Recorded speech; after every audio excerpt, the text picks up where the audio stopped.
Yeah, g'day riders. So I just thought it was time to give the 33,000 kilometre update and review of the mighty 890 rally.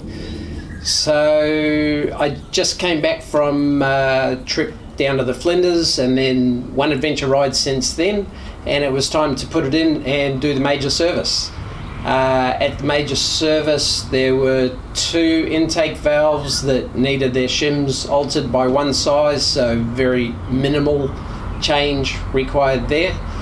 At the time I also decided to fully service the amazing front forks, the cone valves, and the tractive rear suspension, and have that serviced. The bike is now 2.5 years old, and it's done enough hours that was worthy of doing. I have a couple of times scraped the front seals, so it was worth doing just to put new seals in there and ensure that the bike is going to maintain its magic suspension performance. The guys at Motorcycles R Us did a great job. They brought it back, and the settings and clickers were all on the same settings as when I gave it to them. I just went through and made sure that everything was even, everything was where I left it. So came back with a clean bill of health there. Just a little update on the bike for the Flinders trip. 6,000 kilometres. The oil went from where I had it just over the red mark to just under the red mark, so might have used 25 millilitres of oil at the most. Just thought I'd run through any changes that I've made since the 20,000k review that I did, and they're actually quite minimal. I'll show you the lights, which I added after the trip actually. So on low they're dipped down and they're yellow, and on high they raise and fill in the sides a little bit. And I put them on as much as anything because both Neil and Michael had running lights, and I noticed that cars could see them a bit better. I had a couple of people hesitate and nearly pull out because they can't triangulate your distance as well just with the single lights. So I added those. They were just a cheap addition, but I think a good addition. Another thing that I did was I went to the Husqvarna bend of the Pro Taper Evo bars, which are a bit flatter and a bit further away from the outsides of my hands, and it puts it into a much more natural position where before I felt my elbows were tucked in a little bit, and it also moves it forward a little bit. Just with the Husqvarna bend, I found this very comfortable on the long trip. It was just much more natural where your hands go, and a worthy change, because I've got the low triple clamp moto Scott Stamper mount. I don't want my bars to come up crazy high. That adds 10 mils, so I didn't want to go with anything that has the higher bend. There are various options out there, but I find the width of these, the bend and everything on them great. Very few other changes because the bike is performing as one would expect of the top of the line adventure bike from KTM.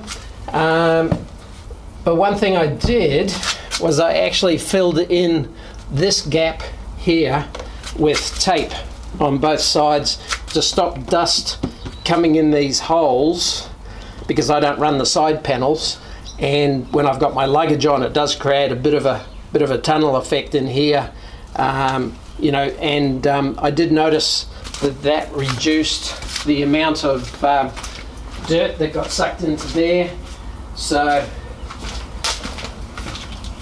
from the rides that I've done before, you can see the different amounts of dust that got sucked into my single filters. One was before and one was after the change, and these are the actual filters that came out of the bike after the Flinders trip. And of course I've washed them in mineral turpentine and then rinsed them with soapy water and then rinsed them with warm water, and now they're ready to go again. So I've got those ready to go. The straps and everything else is all as you saw it at the 20,000k review that I did. Obviously I run the low seat because I'm short. When it came back from the service and I rode it home, I noticed that the gear change sensor for the quick shift up and auto blip down had been recalibrated, and it was even smoother than before, so that's good to see. Up on the dash, everything is much the same, still with my folding mirrors, Zumo XT, tyre pressure gauge. I now have the switch on the other side for the lights, and you know, on all of my videos you've seen that I'm running the wind protector up the top there.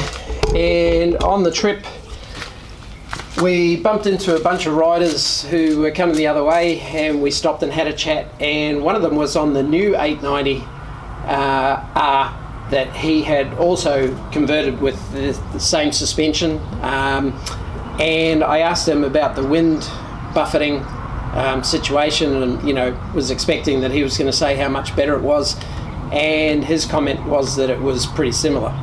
So I guess that begs the question, will I be updating this bike to the new just announced new 890 Rally? And for me personally, already having this, which is the same mechanical package, the same suspension package, and only cosmetic changes at the front with the different dash, I won't be changing. There's just not enough of a reason to do it with a bike that is performing so flawlessly. You know, I'm not going to run through all the accessories that I've got on the bike. That's in my setup videos. Go back and have a look on those. But you know, this is just doing the job so well that I can't see any point in changing at 33,000 kilometers. Now I got it back, like I said earlier in the week. People always talk about the cold start. I've never had an issue with it. I have, you know, it's dead cold now. That's the exhaust.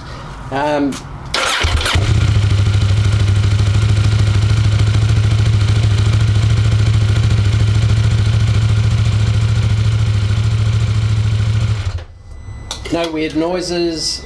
Everything, if anything, is even slightly tighter and slightly better than before. So let's have a quick look at the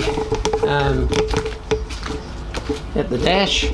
So we'll go into the trips, and trip 1 I think is set for my trip. Yeah, so it's done at 6,939 kilometers, averaging 4.8 litres per 100k, average speed of 84 kilometers an hour.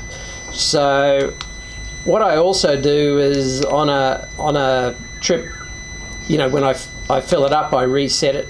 So this is the last trip that I did, so not loaded, just a normal adventure ride that we did down to Jack Adgery, and 4.2 litres at 86. So that's more average, and that tells me that my filtration system and everything is working correctly and doing what I want it to do, and no issues there.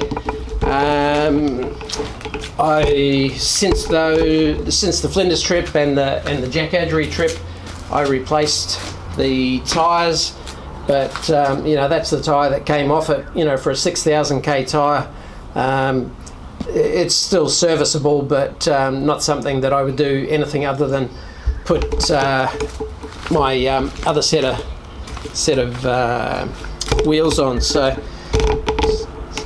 what I do is, if I had something that I was just going to run around and do, I don't know,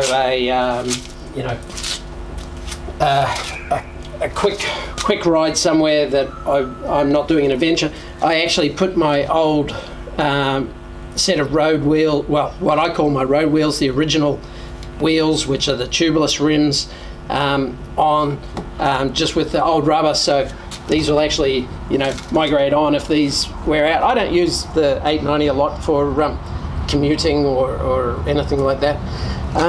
These are actually the power part wheels, which you can see have taken a bit of damage, both front and rear there. So I'll either get new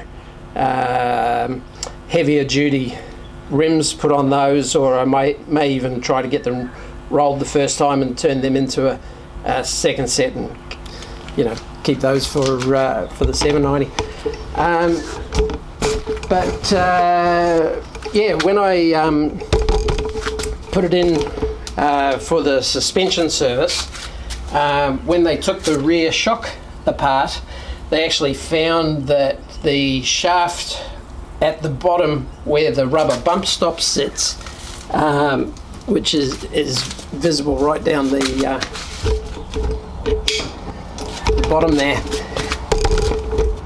this rubber bump stop, inside on the shaft under the rubber had actually worn, and a little bit of the surface was flaking off, and even though the suspension seal rarely travels down there, gets to that point and then compresses the rubber, which is the last part of the bump stop system. KTM, even though it was out of warranty, the guys at Motorcycles R Us said, this doesn't look like anything that I've done wrong to it, and I'm putting it in for maintenance, which is the right thing to do for the bike. And KTM, to their absolute credit, came back and replaced that shaft for me for free. So thank you, KTM, for standing up and looking after your loyal customers. And whether it was a manufacturing fault or something got in or something happened there, I do run a different guard down there to eliminate mud buildup from the normal one.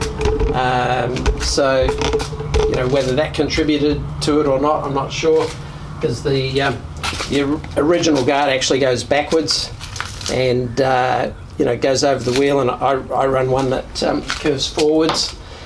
Other than that, as you can see, unchanged from the previous ones, still going really well with the B&B bash plate down the bottom.